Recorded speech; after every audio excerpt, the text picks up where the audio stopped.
Is this the best hammock for the minimalist? Let's find out.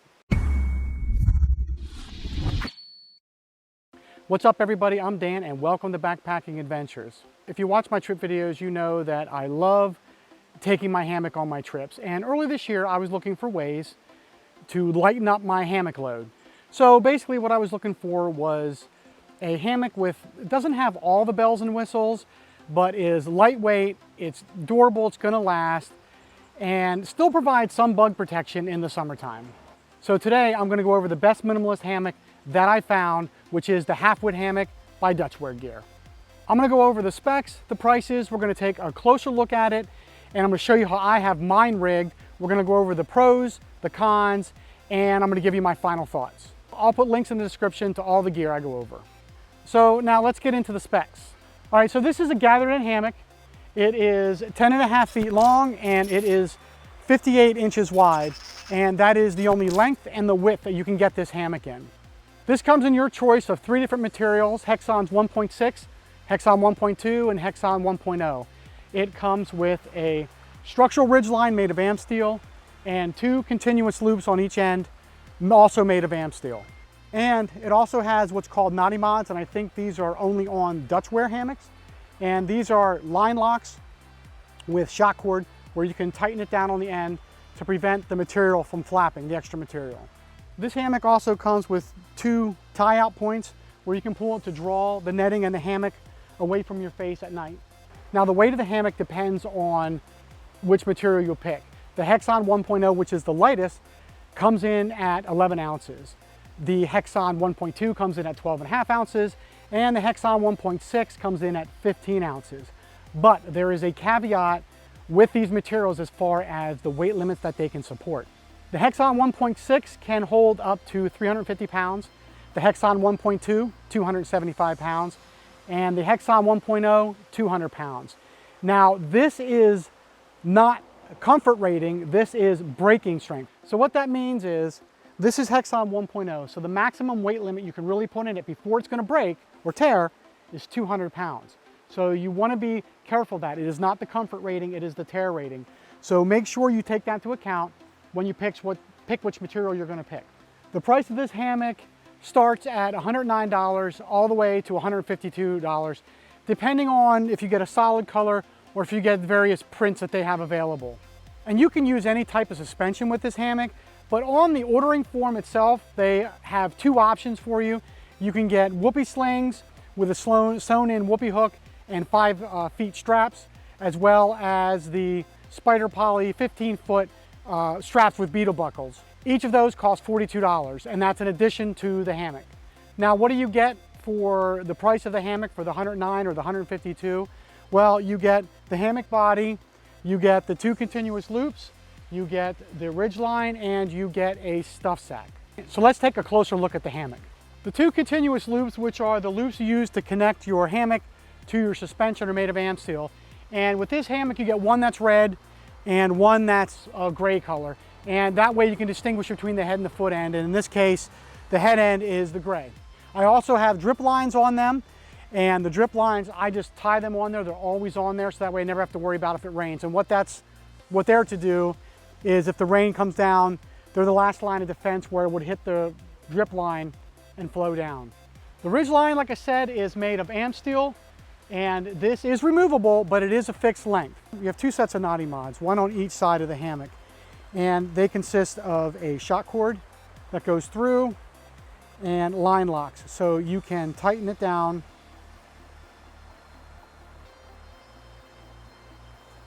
and this will keep the flapping, the extra material from flapping.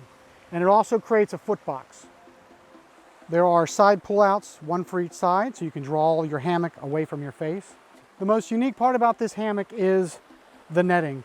And if you can see, it is sewn on, and when it slides down, it will cover about half the hammock. Let's take a closer look. The netting you can have pushed back, but it kind of flops in your face a little bit.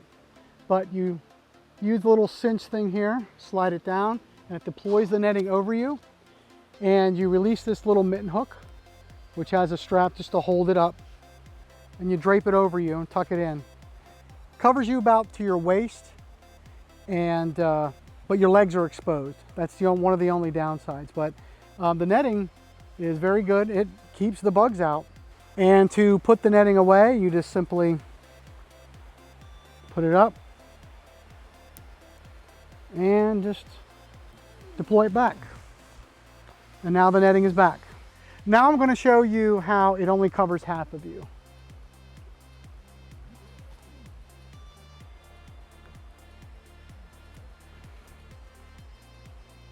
I have it draped down over roughly my thighs, my waist, and my legs are exposed, but that's where your underquilt will cover you if it's buggy out.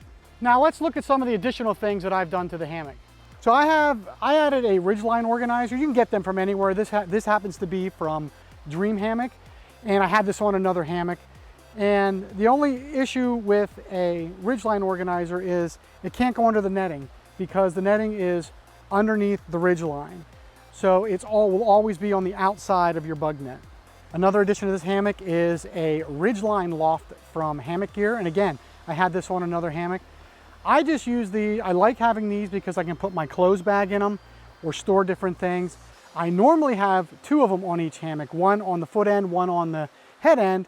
And the head end I use for keeping things that I want to get to, like a first aid kit or my electronics bag or my ditty bag or something like that at night. So I can just reach up and get it. But you can't do that on this hammock because of the ridgeline is on the outside of the bug net.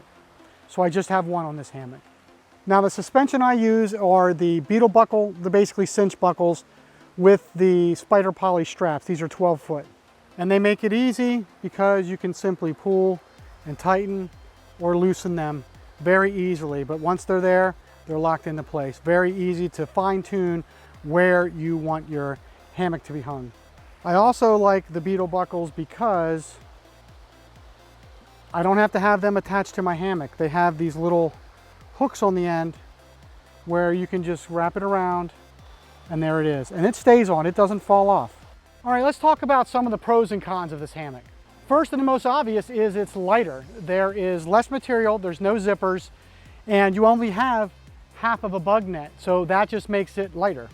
Now, even though you only have half of a bug net basically, it still provides you with adequate bug protection. Covers you most of your body, maybe down to your mid-thighs, but it still gives you quite a bit of bug protection. It's more packable. It just packs down smaller. There's less material, there's no zippers, there's less bug netting, and it just packs down. It can stuff down in your pack a lot smaller. And there's just less moving parts overall. Now, some of the cons to the hammock. One of the biggest cons I see is this only comes in 10.5 feet, and it only comes in 58 inches wide. You can't get a longer version, and you can't get a wider version of this hammock. Now, what makes it unique is the bug net, but the bug net only does cover half your body. It still leaves your legs exposed. So you're gonna have to either wear long pants, which I don't usually do in the hot weather, or cover up with your quilt. So if it's really, really hot and muggy and there's bugs, you're gonna have to cover your legs and it might be too hot. So this hammock may not be ideal for some people in the real hot weather. Also, one of the things is this bug net is sewn on, and again, there's no zippers. So it's here when you're sitting in the hammock or just laying there. You can't kind of unzip it and get it out of your way. It's always there. Yes, you can pull the middle back, which seems to be adequate, but it's still right there to halfway of the hammock. Are these cons showstoppers? No, I don't think so at all.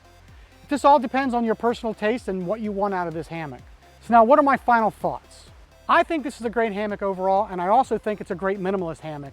Is this completely minimalist? No, but it's minimal enough that you still get the advantages of a minimalist hammock, but have some of those advantages of a bug net.